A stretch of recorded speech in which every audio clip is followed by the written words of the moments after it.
Assalamualaikum warahmatullahi wabarakatuh.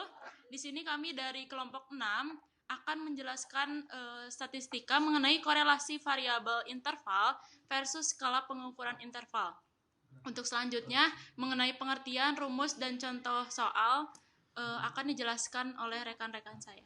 Variabel interval. Variabel interval adalah variabel pengukuran yang digunakan untuk menentukan nilai yang diukur sepanjang skala dengan setiap titik ditempatkan pada jarak yang sama satu sama lain. Baik, selanjutnya di sini ada skala pengukuran interval. Skala interval adalah pengukuran dengan nilai-nilai numerik di mana nilai-nilai yang berdekatan memiliki jarak yang sama dan diukur sepanjang skala. Contohnya, jarak antara 40 cm dengan 50 cm sama seperti jarak antara 60 cm dengan 70 cm.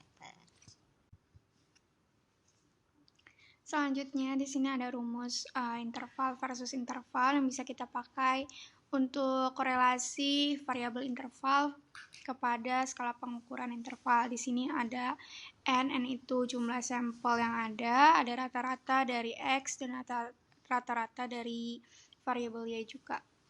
Selanjutnya di sini ada rumus yang kita pakai yaitu rumus R-table yang menentukan apakah HO itu ditolak atau tidak. Di sini ada R itu tadi jumlah R hitung, ada N-2, sampel dikurang 2, sampel yang kita punya, dan hasilnya itu akan menentukan HO itu ditolak atau tidak. Selanjutnya akan ada contoh soal yang akan dijelaskan oleh rekan saya. Nah, untuk selanjutnya di sini ada contoh soal, yaitu dilakukan penelitian untuk mengetahui pengaruh pelatihan yang telah diberikan kepada warga belajar di PKBM Citra Insani.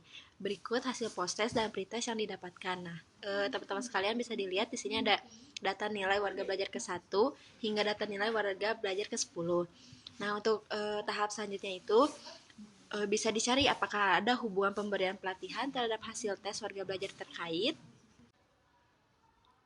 Untuk jawabannya, diketahui sigma X itu 550, sigma Y 813, sigma XY 46688, sigma X kuadrat 32682, sigma Y kuadrat 67981. Setelah itu dimasukkan ke dalam rumus yang R hitung ini.